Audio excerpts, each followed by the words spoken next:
Hi, hello. Welcome to Follow the Leader, a podcast focused on telling character-driven stories through the use of GM-less tabletop games where we can all take the lead. You can find us on Twitter at FTLcast and at FTLcast.com. We also have a Patreon at patreon.com/FTLcast. Today we're playing Lady Winter by Jim Pinto, game 48 in the Protocol series from Post World Games. For those of you who are new to this game and system, here are the basics. Lady Winter is a story role-playing game about the land of Fae and the mysteries of the unknown. As druids, Fae, seed, witches, and all manner of creatures prepare for the arrival of Lady Winter, the sky grows dark and the air cold. Characters take on the role of community leaders charged with bringing gifts to Lady Winter, in the hope that she bestows kindness upon them.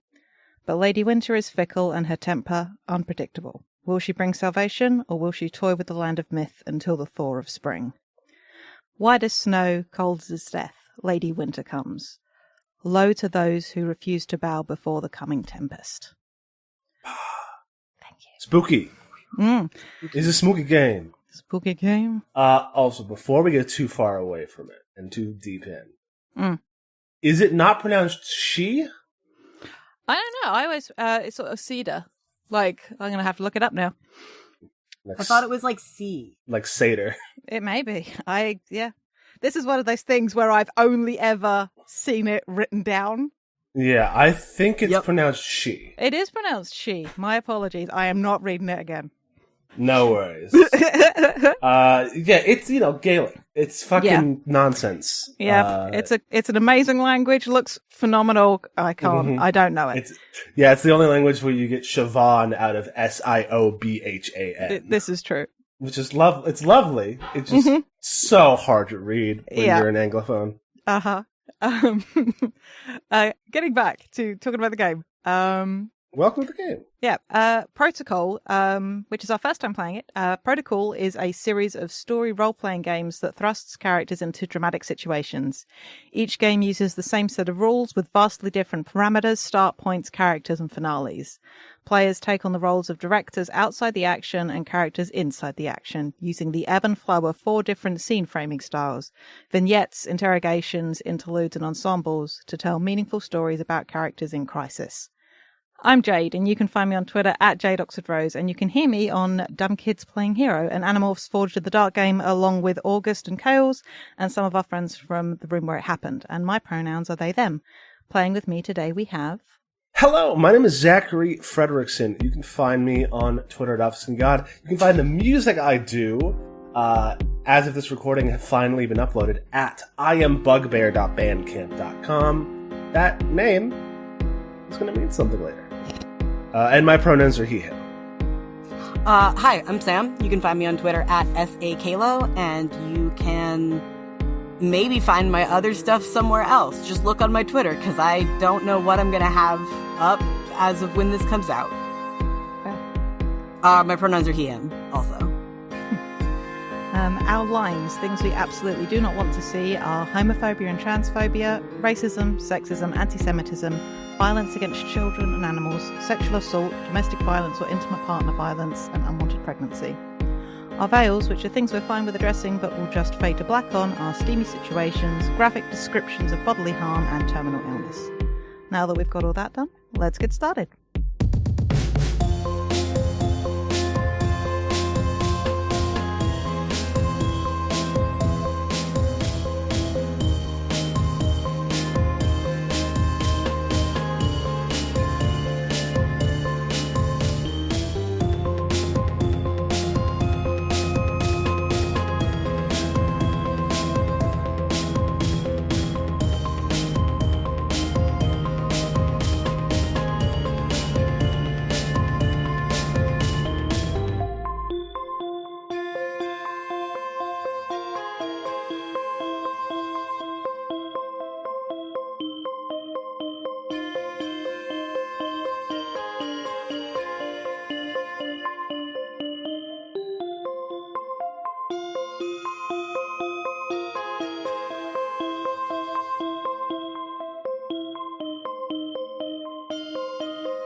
All right. We're in We it. are in it. We've gotten started. All right, So we all have 3 drama points, which means shit. It's funny. Between this and I was reading Fantasy Craft a while back. These are like games that like mechanize a lot of the stuff that would like feels like is just like established practice in like story games, which is interesting to me. It's like people coming to the same conclusion with different methods. Yeah. Which is, I suppose, cool if you're new to like these kinds of very RP intense storytelling games. It's with everything so mechanized like that. It's helpful. So, Absolutely. All right. So in Lady Winter, we're taking on the roles of community leaders from the land of myth. Each has been tasked with bringing gifts to Lady Winter in the hope that her gift will win the lady's favor. If she finds them deserving, she will spare them from Winter's wrath. Otherwise, ominous ellipses. The characters need roles, names, motivations, and relationships, as well as an understanding of the world. Once we've done that, we'll be ready to start play. The one thing that we've sort of figured out already is our names, our roles, and we've come up with look, which isn't a prescriptive thing in this game, but I like to know, at least have a vibe for what people's characters look like. So if we want to maybe go through those, and we can give the descriptions of the roles as well from the PDF, or that, and that I also dropped into the Discord forever ago. Cool. Do you want to start with your character? No, I'll go last because I put myself at the bottom of the dock on purpose. Fair enough. Well, then that means that Sam goes first. All right. I am playing a character that I feel like we're all playing characters that nobody's seen on the podcast before, except for Jade, who showed up briefly in season 1. I am playing Miva Namathari. Her role is elf, and her look is verdant, sylvan, and lithe. She's a plant elf. Can you read the description of elf given in the PDF? Yes. The role of the elf says, elf, not the same as she. An elf embodies grace and immortality, though lacks the raw power of Lady Winter. And you're a plant. I'm a plant person, yeah. You're a Sylvan from Guild Wars. Sylvari, but yeah. Sylvari, yeah. Well, I have come bearing gifts. My name is Casdelian Hrothgar, king of all goblins. My look is towering, regal, and hirsute. I am the bugbear. And my description in the roles is thus. Recently crowned by the 13 great goblin tribes, the Goblin King has the most to gain by earning Lady Winter's favor, and the most to lose by earning her wrath. I'm a big, hairy bear man. Choice. What were the pronouns actually for y'all's 2 characters, in case I missed them? My character's pronouns are she, her. Cool. Casdelian's gender is king. Legend. Valid. So effectively he, him, but like he's a goblin, so like what the fuck, who cares? Goblins don't care. They hoard them like candy or gold. And my character is Tala Sigrain. Uses they them pronouns, not thee them, as I have written they them. Their role is the druid, and their look is earthy, both in the color palette sense and in sort of the personality sense, broad and weathered. And the role of the druid is humanity's main connection to the world of magic and the fae. Druids speak to the wild like no human can. The druid is forever tied to Father Autumn, the master of the hunt, the white stag, and the witch. None of whom are here in this game today. That's fine. I'll do stuff off screen. NPCs! Love an NPC. Love an NPC. So that is there's our roles and our names. Oh wait, you're directing. Oh yeah, but sorry. I mean, listening back to Icarus was fun because you and I were just like trading off rapid fire back and forth, describing how the game worked. It was great. But the next thing we do is we've got to define the gift that our characters have brought to Lady Winter, which are done by drawing cards. I'm going to quickly click on the deck and just shuffle it. Oh wait. Are we sure we do that? Yeah. Now, because on the list on page 4, it says motivation, relationship, world building, and then start. Because this list doesn't actually have No, the I'm gift just on it. rolling through the order in the text because it says roles, then gifts, then motivations. That's true. And I think it does do gifts first in the example. So we'll do gifts. The gift descriptions are purposely vague. There's it is page 4 of the PDF, and basically we have to come up with what they are, but we'll draw cards to give us a vague idea of what that is. When we draw the cards, the suit of the card determines the kind of category, and then the value of the card, ace through king or joker in our case, determines what it's made of or what it's about. Mm-hmm. The little flavor text here is Lady Winter is fickle. No one knows what she will want. The gifts she is offered each year are as varied as they are quixotic or chaotic, depending on. I'm not quite sure on that one. I have a character called Quixote, but I've heard it pronounced quixotic as well. But each guest needs something from her, not just to be free from the pain of a winter storm, but also some prize that no one else can grant. This gift is your people's attempt to garner her favor. But what is it that you have brought? So I think everyone can draw cards. Yes, we should be able to draw. I'm going to shuffle it one last time for luck, and then we each draw a card. Once all cards are done, they get kept. By the way, they do not go back into the deck, so we can always just keep them in our hand, or we can just do 3 little piles at the bottom, so we know which card's been played. I'm gonna keep a pile just for fun. Yeah. So do we want to just draw in order? Yeah. Well, there goes. Yep, Sam. How about you draw one next, Zach, and then I'll draw one, and then Sam, you, then me again, just for funsies. Do we reveal what our card is? Yes, because we're telling each other what the gifts are. Yeah, but you can drop it onto the table as you wish, Sam, and then we can explain what card we got, and then we get to talk about what these gifts look like. Okay. Mm-hmm. So drop mine over my own. This one's mine, I guess. Yes. I like that we all got different suits and numbers. Well shuffled, roll 20. Yeah. So Sam, you drew first. So I got the 2 of diamonds, which is something silver and lavish. Mm-hmm. Very sexy. Sure. So what opulent or lavish silver gift did the elves bring? Oh, I thought we were doing that after everybody drew. We were describing what they were. We did. I mean, we have all drawn. I mean, after everybody described what they have. Okay.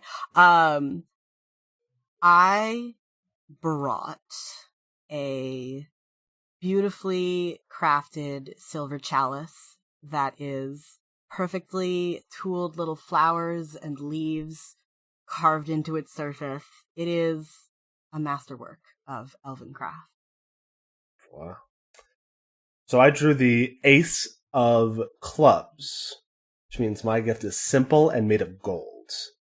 And what I think that is a single gold coin minted with a goblin's face pressed into it, but a very simple one. That is the very first coin minted by my kingdom. Ooh, nice. I drew the 6 of hearts, which is handcrafted and functional. Just my luck. And what this is, and I think getting it here was a treat, but it is a sledge, like the kind to be drawn by an animal, with proper runners. Very sort of White Witch of Narnia, I won't lie.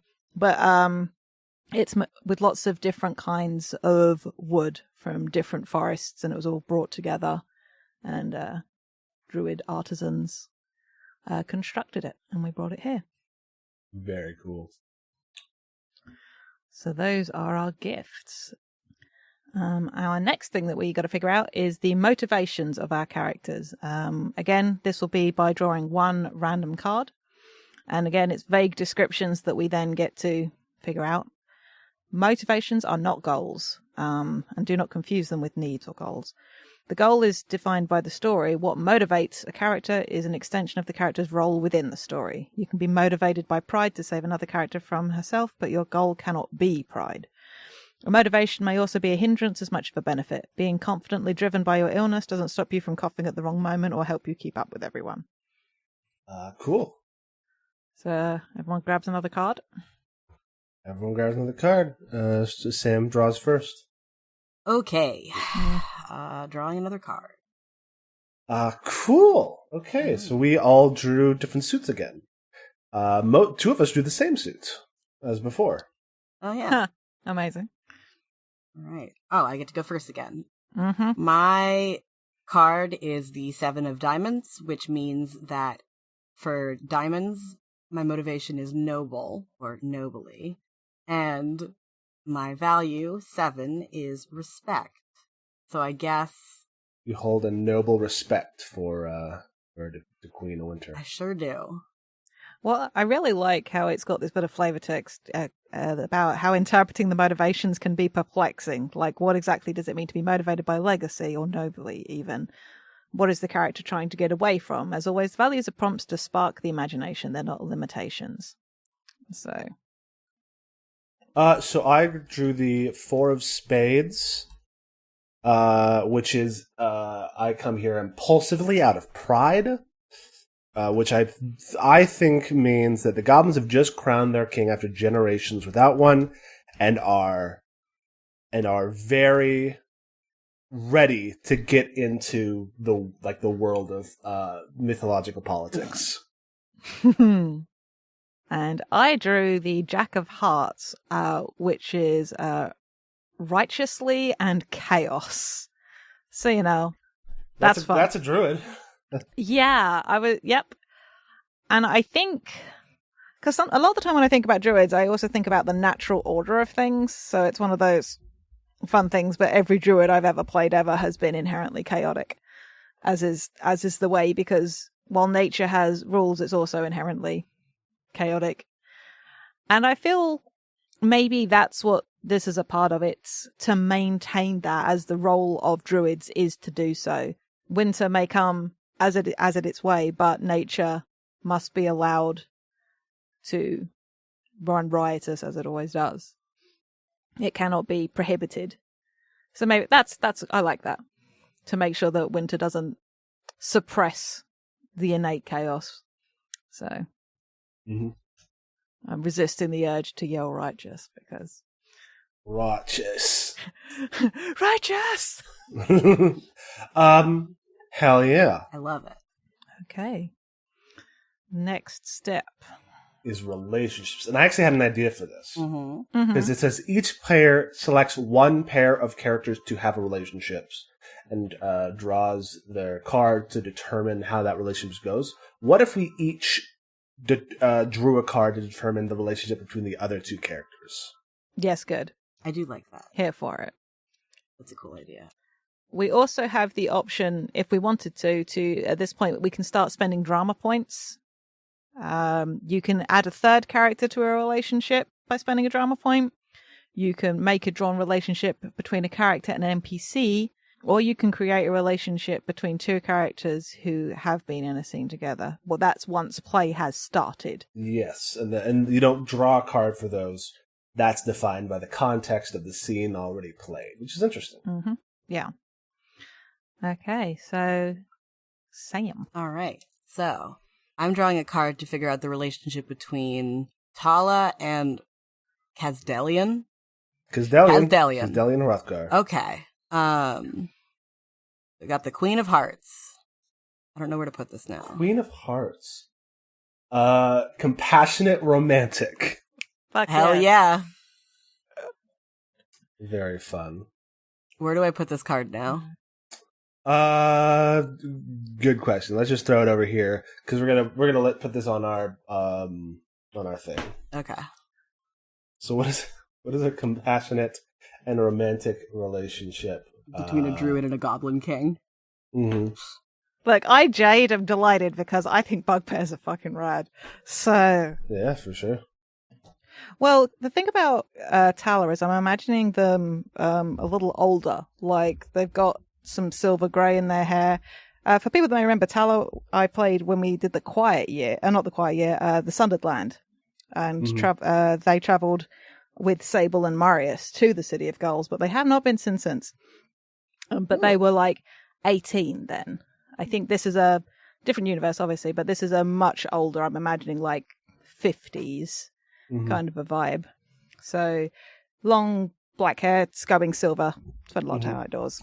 We could do romantic in the literature, the literature sense, literary sense, which is a celebration of nature and the common man.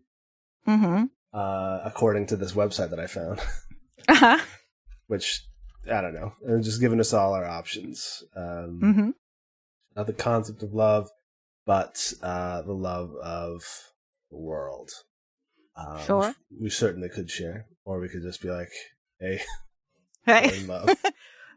Can do that, or it can be, if you didn't want to do that, it could be like a past romantic relationship, and now he's busy being king and all that jazz. Yeah, that's also true. I'm a king, you're a druid. Can I make it any more obvious?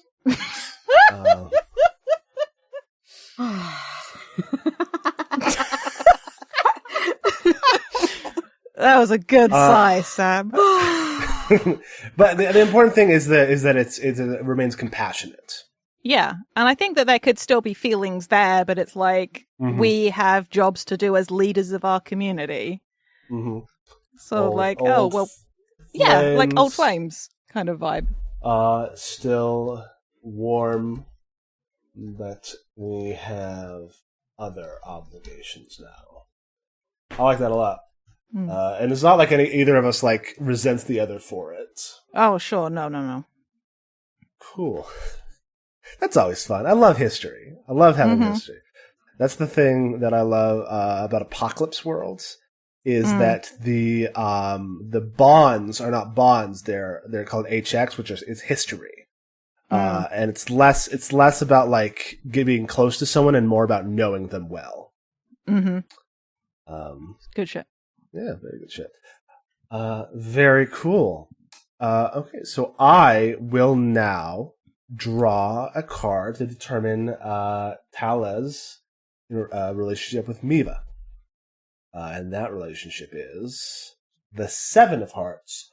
Also romantic, but sycophantic. Oof. That's interesting. Who's the sycophant? I need to... Please define the word sycophant, because I feel like I should know what this means, but I do not. It's not generally positive in my... No, a sycophant is a person who acts obsequiously towards someone important in order to gain advantage.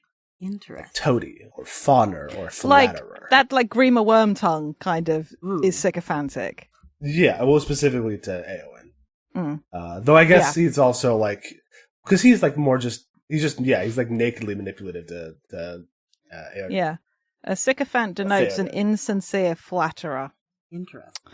So... I don't know. I feel like... In a romantic sense as well. Yeah. I feel like Miva's not really the type to be, like, insincere in order to gain an advantage. Sure. I mean, it could also be, like, interpreted as such, even if it isn't like, intended as such. That's interesting, too. You know, because we all live not only in our own heads, but in the heads of everyone who we meet. That's true. Interesting. This is interesting. I like this a lot because it makes you like, you can't have like something super strong, like solid when you come in. You have to like bow to the cards. Yeah. Okay, Sam, pitch. Yeah. I don't know if it's a current relationship. Could be. That's always funny. What if they both know that they want something from the other one? Ooh. Like they're kind of, there's an advantage for both of them to pursue in pursuing this relationship. Interesting. What is the advantage? As a thought. I mean, I'm open to other pitches. I'm looking at because the druid has got, as per the role, has got these ties to like lots of other people. Oh, that's true. In the way that the elf doesn't. Oh yeah, I actually like that a lot. But then it's so like, I suppose it's like a political play. Like if you can get in with the druids, you're in with Father Autumn, you're in with the Master of the Hunt and the White Stag. Like, it's true, yeah. Like you get in with the druids, you're in with everybody. And of course, the elves are diminishing in the west. As they always are. As they always are. I like this. And maybe like I'm off. Like it says, look, the elves lack the raw power, but not that they are powerless. You're a plant person too. Yeah. So like, winter's not a great thing for me. Winter's a little bit of a bad time for the elves, probably. Mm-hmm. Well, it's when your leaves fall off and you hibernate or whatever. Yep. Something. So do we like that? Like we both want something from each other. I'm interested to see what you like. want. There could be genuine warmth there, but it's also just like both of us know. Again, this comes back to the being an older thing. She's like both of us know that the other one wants something. Yeah. It's a very like a charged transactional kind of relationship. Yeah. Like it. Cool. I'm glad we picked this game. It's a good game. Yeah. Okay. So now, once you're done writing all that stuff in, now I believe Jade is going to draw for Kazdelian and Neva. Mm-hmm. If I draw a heart as well, I am probably going to fall off my chair and laugh. Just saying. Let's see. Yeah. Okay. I somehow missed the romantic part of ours. Yeah. Hell yes. For our dear Incredible. listeners, I drew the King of Hearts, which, as you have learned, is romantic, dear listeners. But the king represents dominion. Oh boy. Well, I am the king. It's good to be king. What if it's trying to be like, hey, we should get married so that the goblins and the elves can be an ally. Oh, I love it. That's good. Like I'm courting you to create like a stronger like nation. I love it. That's very good. This love triangle that we have created entirely by drawing cards. That's the heart of the cards. Shut up. The cards knew what it wanted. That wasn't even a pun. I'm making a Yu-Gi-Oh joke. I know you were making a Yu-Gi-Oh joke. That's why I said shut up. It's time to date. Oh dear. Okay, so we've established our relationships. Amazing. Nobody needed to spend a drama point to basically entwine these relationships with a third character. It just happened that way. Amazing. So the next step is world building. We got a list of questions in the doc, also in the PDF. So what was Miva's pronoun again? Yeah. She. Look, every time I read where you have phrased it specifically as Goblin King, I just have Goblin King, take this child far away from me, because I was born in the 80s and I will forever be labyrinth loving trash. Yes. Imagine that, except he's like a huge muscular bear. It's better, Yeah. quite frankly. He's also the king of all goblins. He is the tribes of the mountains and the forests, the plains and the taiga. Goblins and hobgoblins and bugbears alike all stand beneath my reign. Yeah. That's the Goblin King. Kick-ass. Okay. World building. World building. We have a list of questions. Each of us get to pick 2 to answer. I think you're just answering them for yourself. Okay. And we'll also need to decide what order the characters arrived at the Red Court and why that's important. There are a couple of optional rules here, if we liked them. You can roll, or rather than draw cards, to pick which questions you ask if you didn't have a strong feeling about them. Or we can pick questions for each other to answer. It says one player chooses a question for the player to their left. I think it would be fun if because it's 2. Ooh. We each do 2. So if we each pick one and then pick one for someone else. Love it. Let's do it. All right. Oh God, it's me first. Okay. It is. And then probably you'll pick one for Jade, and then Jade will pick one for me, and then I'll pick one for you. Yes. I'm just reading the questions again. Sorry. No, you're good.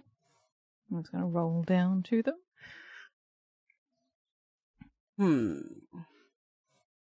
I'm going to quickly rattle through these questions for our listeners. Oh, yeah. Why is it what you seek from Lady Winter? No, I was right the first time.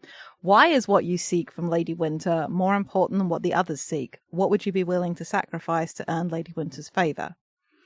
Question 2. Who among you is constantly under guard by soldiers of the Red Court? Who are you being protected from, or are they being protected from you? Question 3. Why were you appointed as an envoy for your people? What do they expect from you? What happens if you fail? 4. Who among you is most likely to earn Lady Winter's favor? Who will surely be cursed? 5. Why do you regret your gift? What do you wish you'd brought instead? 6. Who among you is not normally allowed inside the Red Court, and why? And number 7 is narrate a vignette about the last time Lady Winter visited. Question 8. Name and describe your personal bodyguard or escort. Define your relationship to them. 9 is name and describe the jester of the Red Court. Define your relationship to them. And number 10, name and describe a herald of Lady Winter. What makes them unique?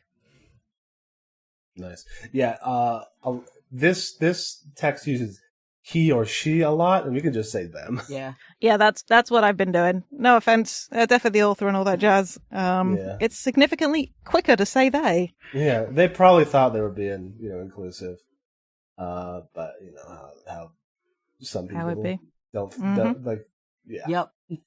Some people incorrectly still thinking that the singular they is incorrect. Mm-hmm. They are incorrect. They are incorrect.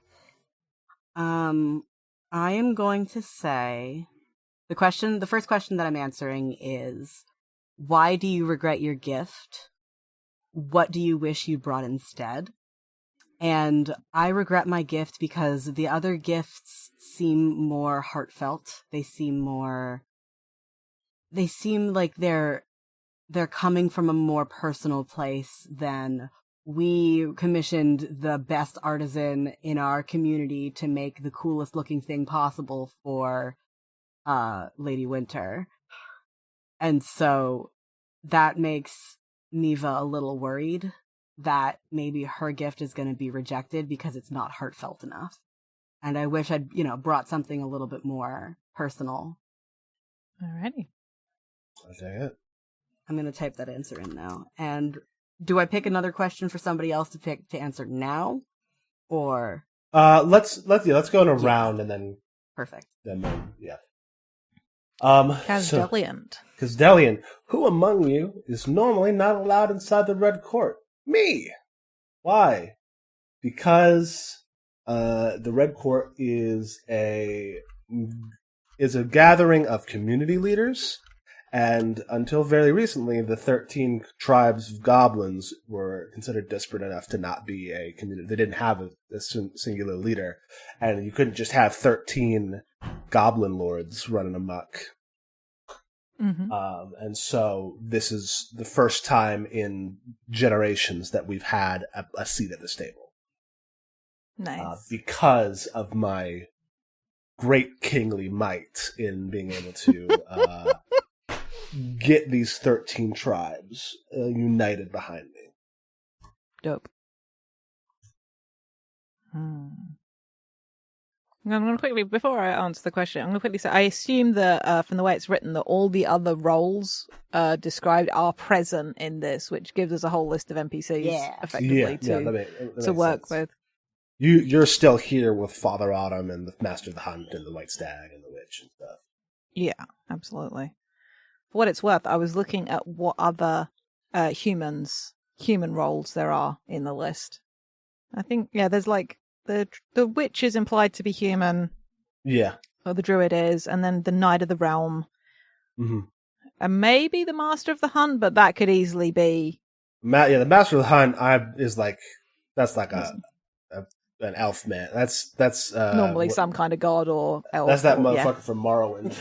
I thought of to give him his official title. That motherfucker from Morrowind. I thought of Waren from the Tamora Pierce's Immortals series. Yeah. Love that. Those are the Tamora Pierce books I have read. So is the Immortal series. I love Tamora Pierce very much. I want to write a game based on some of her settings someday. There's also the half beast, which might have some human side to it, because one of the suggestions of the half beast is a werewolf, which that's like a part human, shunned by the Fae. So probably the druid would probably be the one who would have the connection to them. Mm-hmm. All right. I'm gonna do name and describe your personal bodyguard escort and define your relationship to them. So, I do need a name. Is this another druid or like a ranger? Yes, that's definitely the vibe I'm going for. To use the parlance of the parlance. World's most famous role-playing game. Mm-hmm. Okay. Oh, I'm going to use a name that I know is mine. And that I've had a character with this name that I haven't used in forever. So this is Tiamir Sigrain, and he is one of Tala's children. Ooh. So, because, I think this is somebody like, he's in his 30s. So, like, early 30s, taller than Tala, which is saying something because they aren't short. They're probably like more than 6 feet tall themselves. And he is like probably 6'7". And as broad as they are, like very much barrel chested, carries a bow and arrow. I'm trying not to just describe Throndir, so apologies if I veer off down that corridor, but the same sort of the big elf. Yeah. It probably seems human. Like, there is nothing about his appearance that would suggest anything other than human. But the same sort of almost blue-black hair of his parent. Same sort of light tan skin. But clearly somebody spends a lot of time outdoors. The hair is long and worn back in a braid. So, and dark eyes like his parent. Nice. So, Sam, you do a question for Zachary. Yes. My question for Casdalian is, who among you is constantly under guard by soldiers of the Red Court? Who are you being protected from, or are they being protected from you? Good question. I wonder if there's someone that we don't like or who doesn't like us. Do we have the tribe, the Goblin tribes have an enemy, specific enemy? Maybe it's the Knight of the Realm. Ooh, yeah, that's good. Who's like, what are you doing? These are goblins. Goblins are monsters. Yes, good. And so it's like, he is under guard to make sure he doesn't pull a sword and start chopping.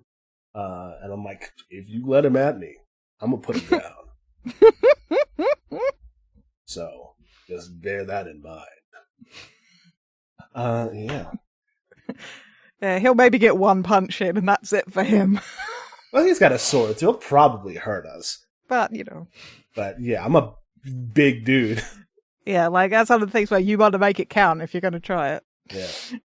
You gonna hit me with that bat? Better make it hurt. You better kill me in one shot. Love it. Yes. Keep him from exercising his perceived knightly duty to cleanse monsters like the goblins. This guy sucks. I'm gonna put this down on the second page so it's not. Good shout. Cool. Okay, so I'm asking now a question. Yeah. And I'm asking that question of Tala. Tala. Okay. Cool. Why were you appointed as the envoy of your people? What do they expect from you, and what happens if you fail? Amusingly enough, that was one of the questions I was debating about answering for my own. So doesn't mean I got an answer for it right this second. Tala, I think, was appointed as envoy because they've been to the Red Court before. Mm-hmm. As I think they were an escort for a previous druid years. Maybe not. Maybe they did it a lot. Yeah, no, they did it a lot in their younger years. And now they're a community leader, and the old druid envoy just has died. And while there are possibly people more senior, Tala has like the experience of being in this place and being at this event to bring to the table. So I'm expected to, can successfully continue on the role of my predecessor. I suppose it's put in a good show for humanity, I guess. Mm-hmm. It's like, please don't embarrass us.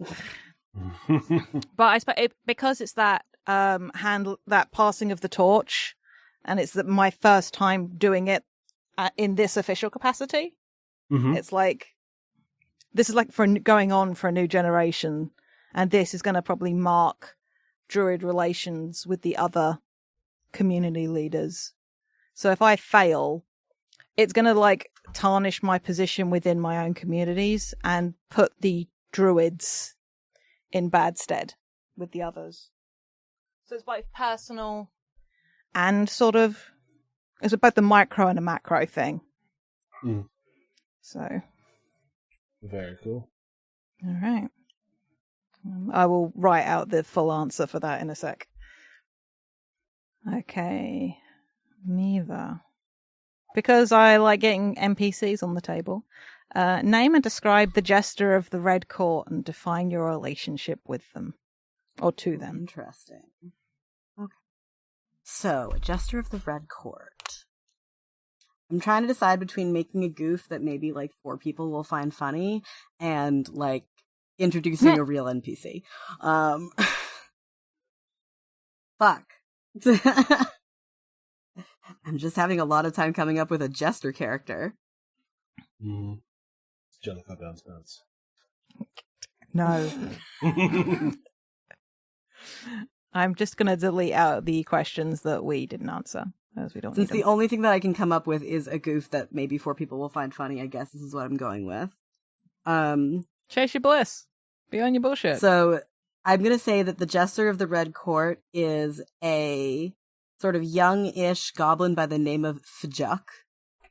Chuck. So here comes the thing where you have to explain the joke. No. Do I though? Yeah, I don't know what that. I don't know what that means. I would like to understand. It just sounds like a swear word. It does a little bit sound like the word fuck, but I'm gonna say that this is a goblin with a even younger family at home. I say young-ish, but he's mid equivalent mid-20s. And the joke, honestly, is it's a reference to the first Dungeons and Dragons game I ever played. We were playing Lost Mines of Phandelver, and the first goblin we killed, we decided to loot its corpse.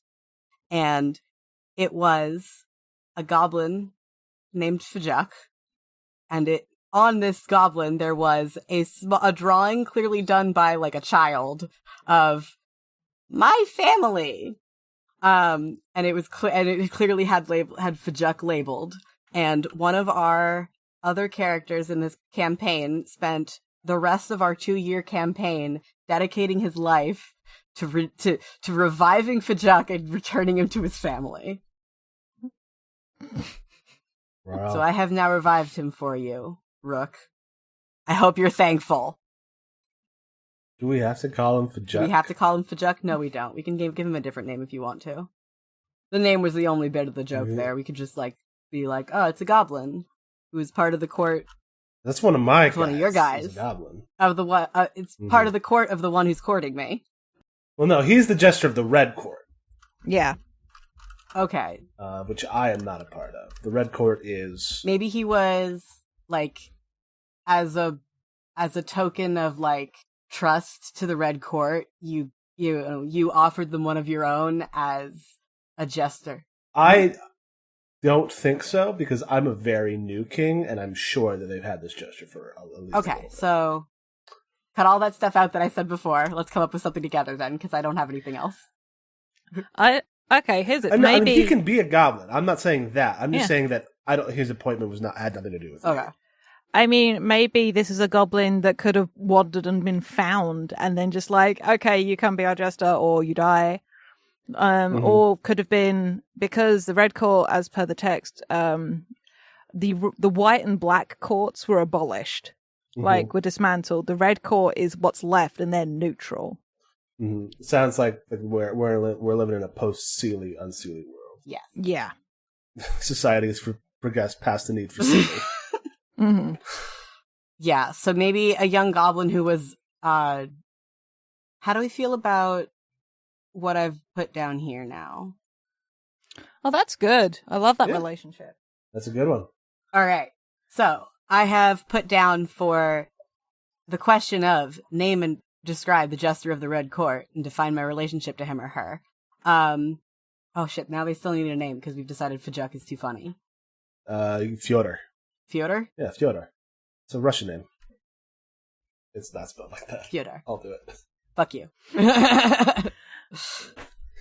Okay. Okay, fair enough. Fyodor. So, Fyodor, a young goblin who was adopted into the previous Black Court and then came into the Red Court from the abolishment. Miva befriended him to try to learn more about goblins so that she could prepare herself for her future marriage. Unfortunately, he doesn't really know much about goblins because he's not actually from the goblin, homeland. He's not a member of the 13 clans. He was, of course, one of Oberon's vassals, and now Oberon, dead in the square. All right. Guillotine that motherfucker. The last thing we need to establish is the order we arrived at the Red Court for this occasion, this event. And why is that important? Yes. Good. And that's a good question. I don't know why it's important, but it must be important. I've got a pitch to you, Zach. Mm-hmm. I feel like Kazdelian needs to either arrive first or last because he's trying to make an impression. Yeah, I agree with that, and because we're coming to the court out of impulsive pride, and I don't know if that means because impulsive to me says first, but pride to me says last. So is truly a coin flip as to whether or not he will show up last, so that all eyes can be on him. Alrighty. What about Tala and Eva? Any strong thoughts? I think Miva arrives first. Mm-hmm. Perhaps she was already on her way in, before the court was called. Mm-hmm. How can you hope to defeat me when I'm already here? Yeah, exactly. I'm just thinking about the fact that Miva as a character in her original iteration is from, of course, a video game, so she's voiced by, what's her name? Laura Bailey. Not Laura Bailey. Jennifer Hale. Yeah, it's Jennifer Hale, actually. Amazing. It's trying to remember. There's 2 actresses and 5 actors that you can pretty handily guess and usually get it right, and most of them are on Critical Role. That's true. That is extremely fair. Cool. Why was it important for her to be there first? I'm trying to think. Maybe because she wanted to present herself to the court as a worthy, maybe she's new to the court scene, but she wanted to present herself to the court as, as a representative of her people when she has not yet been seen as one. Mm.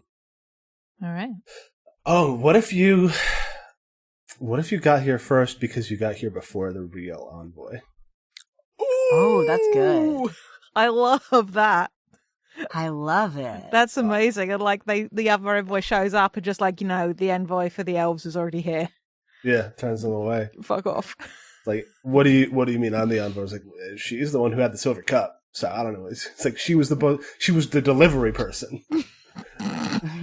Probably, I love that, probably not that unimportant, but yeah, that just the idea that just struck me. That's a really good idea. But given that we've established that what her relationships are with Kazdelian and Tala as well, it's just like she's a bit of a social climber. Yeah, it could. Well, it could be that she is like an important person who's not supposed to be involved in this. Like, we'll send a diplomat, not the princess, or something. I like that. Or it's like, well, no, I'm going to go and do this. It's like, well, no, peace out. And that would explain why I'm trying to marry you. Yep. So yeah, if you like that, then I love that. I love that, yeah. All right.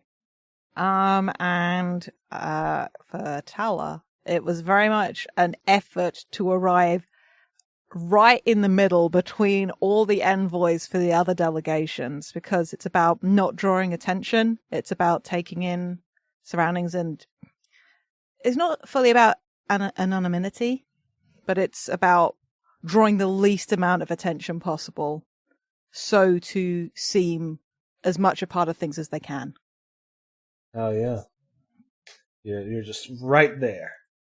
Fantastic. Well, then, I think it's time for the opening scene.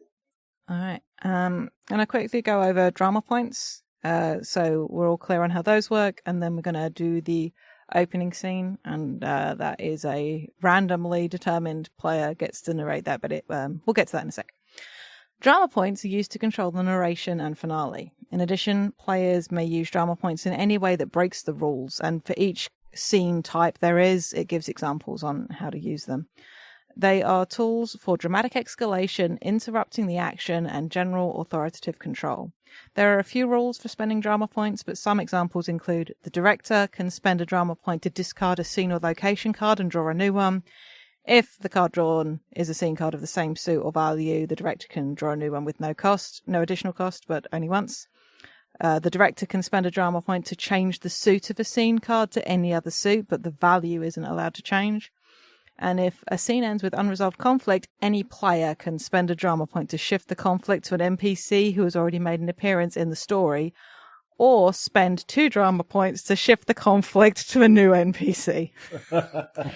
Just like, it wasn't me, boss. It was the other. It was the other envoy.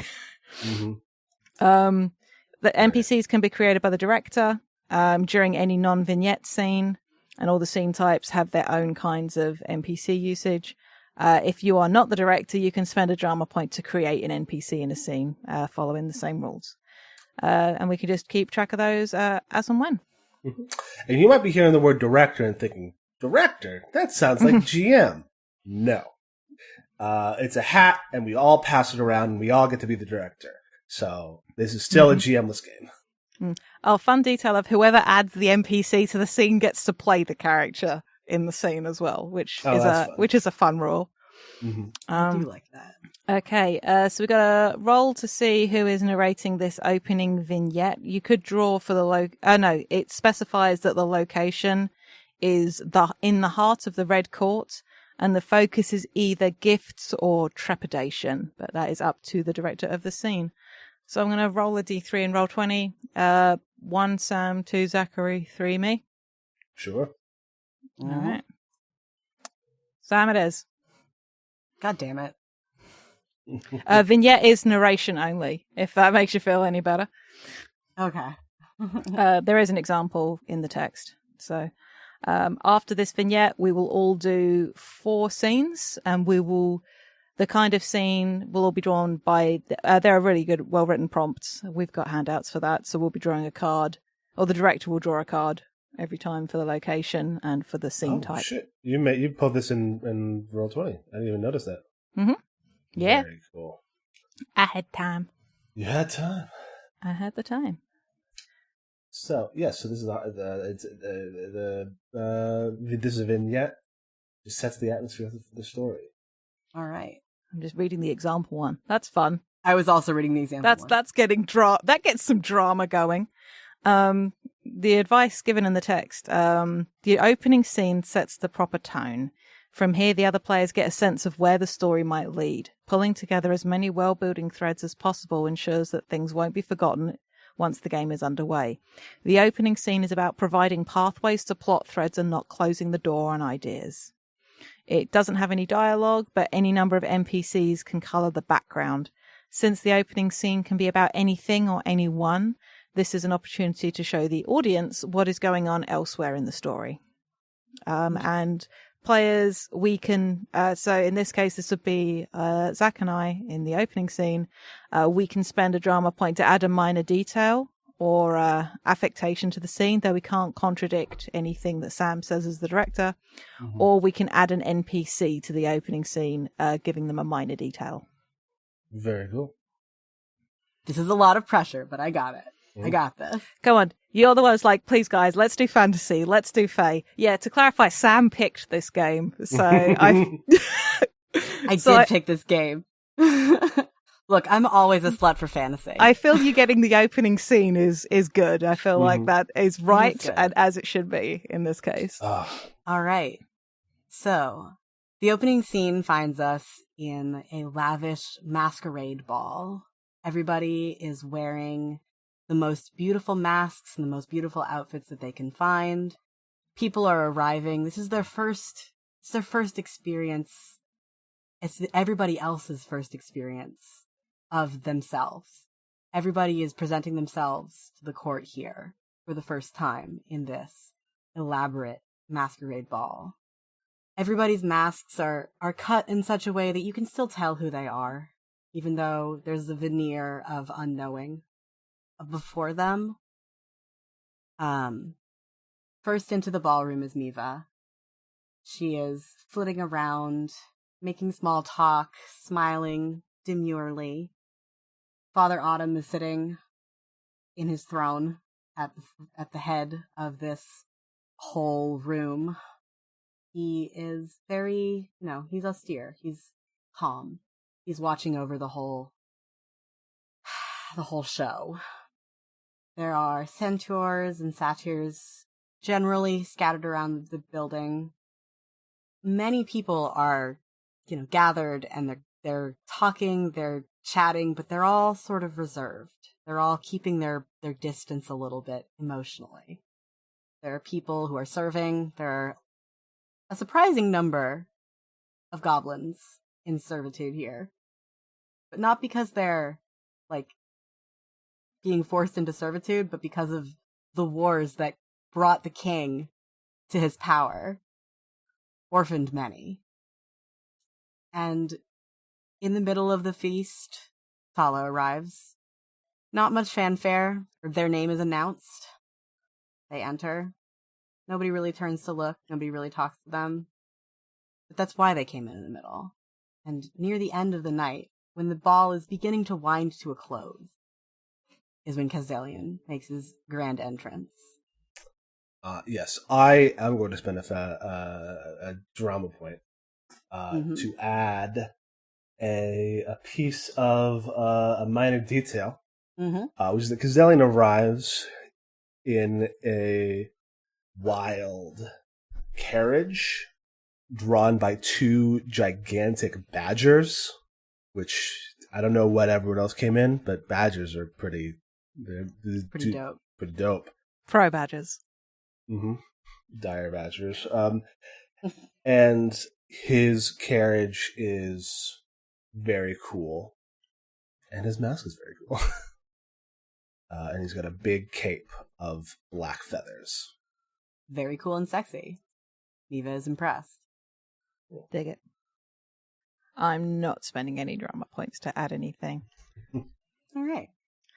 Are there any dramatic notes that happen? I know you said you cut out a little bit for me. I heard you saying, is it the Knight of the Realm? They're sort of under guard.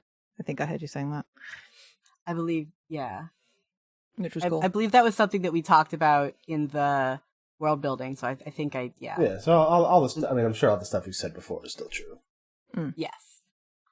The elves look a little bit confused that Miva is here, but are being very, very, neat and tidy about it. Mm-hmm. And so it's a masquerade. That's a lot of fun. Everybody's wearing fancy clothes. Everybody's wearing fancy clothes. Well, I guess it's almost over. I guess I got here that late. Yeah. You're making an entrance. I am making an entrance. Cool. Yeah. So before that, was it gifts or trepidation that you were invoking, Sam? Or do you want to invoke that now with a vibe? Because that was the thing that you've got to establish. I think the vibe is kind of like trepidation. Like, things are a little bit on edge. That's cool. Is that because people are in masks to begin with, or is that just heightening what's already there? Just the nature of the occasion? I think kind of both. I think it is heightening what's already there, but I think that because everybody's wearing masks, it is heightening what's already there. Cool. Does that make sense? Mm-hmm. I think so. All right. Cool. So that was so people just kind of worried as we enter, which is fair. Winter is coming. Winter is coming, as we were told all those years ago. Frost shepherds are on their way. Lady Winter's coming. All that jazz.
Hi, it's August, and I just wanted to thank you for listening. If you've enjoyed us, please consider leaving a rating on your podcast platform of choice, telling your friends about us, or tweeting about us using the FTLcast hashtag. We are also part of a nonprofit podcasting guild called Standing Stones Productions. We do a variety of shows, including The Room Where It Happened and Dumb Kids Playing Hero, 2 actual play shows, and a Steven Universe discussion podcast called Gay Space Rocks. We also do live streams at twitch.tv/StandingStonesProd. You can keep up with everything that we do on Twitter at Stones_standing. Unfortunately, Standing Stones was already taken. Your support means a lot. Thanks again!